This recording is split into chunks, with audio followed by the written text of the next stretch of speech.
Advanced backgammon strategies, using the doubling cube. Advanced backgammon strategies, using the doubling cube. Although the doubling cube is unknown to most of the backgammon casual players, it is an essential tool in advanced backgammon strategies and in money matches and tournaments. This cube is designated for raising the stakes of the match, and its introduction to the backgammon world is one of the main reasons for the rise of popularity of backgammon. The cube has 6 faces and the numbers written on it 2, 4, 8, 16, 32, 64.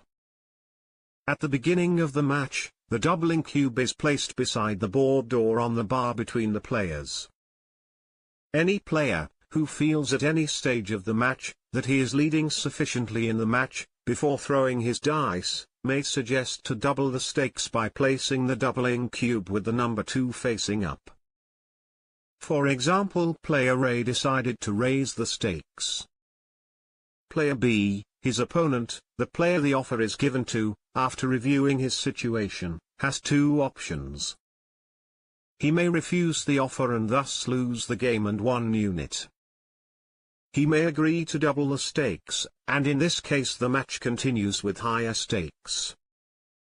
Player B, who agreed to the offer, is now the owner of the doubling cube, meaning only him, player B, has the option to double the stakes again at any stage of the game. If player B decides to do so, he has to do it on his turn before throwing his dice. Now he takes the dice and places it so that the number 4 is facing up. Player A has now the same 2 options, only this time if he declines the offer he will lose 2 units, and if he agrees the stakes will rise to 4 times the original and the doubling cube returns to his control. The cube can pass from player to player, each time raising the stakes. The Crawford rule. If you are playing a game until end points, and your opponent is leading, and reaches N1 points, meaning he is short 1 point from winning the game, you are not allowed to use the doubling cube in the following game. However, you can use the dice in the following matches if the game continues. The reason is the weaker player will always want to raise the stakes because he has nothing to lose anymore, and we want to keep the use of the dice in fairness of both sides. The Jacoby rule. This rule is used in money games and never in match games. It decides that a backgammon or gammon may not be scored as such only if the cube has been passed and accepted. The reason behind this rule is speeding up. The Holland rule. The Holland rule is used in match games and decides that in post-Crawford games, the trailer can only double after both sides have played 2 rolls. The rule makes the free drop more valuable to the leading player but generally just confuses the issue. Unlike the Crawford rule, this rule isn't popular, and is rarely used today.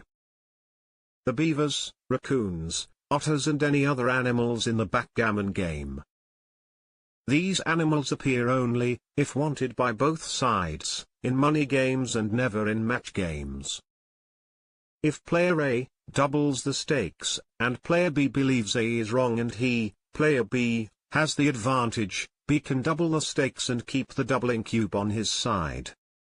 For example, if A makes the initial double and puts the doubling cube on 2, B can say Beaver, turn the cube to 4 and keep the cube at his side. If A believes B is wrong he can say Raccoon and turn the cube to 8. All this time, B remains the owner of the doubling cube. If B wishes to raise the stakes once more, he only needs to say another silly name, the animal's name is a controversy among players, and so on. The Chouette. Chouette is a version of backgammon for more than 2 players. One of the players is the box and plays against the rest of the group on a single board. Another player is the captain of the group, who throws the dice and makes the moves for the group playing against the box. If the box wins, the captain goes to the back of the line and the next player becomes the captain of the team.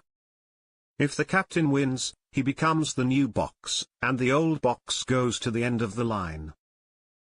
The rules regarding the ability of the group to consult with the captain changes from version to version. In some versions of the Chouette the group can freely give advice to the captain, and in other versions, consulting is strictly forbidden.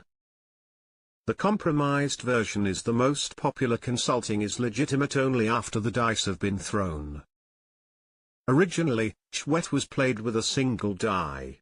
The only decisions that players other than the captain were allowed to make on their own was concerning the stakes. If the box had doubled, each player on the team could take or drop independently. Today, a multiple cube Chouette is more popular. Each player on the team has his own cube, and all doubling, dropping, and taking decisions are made independently by all players.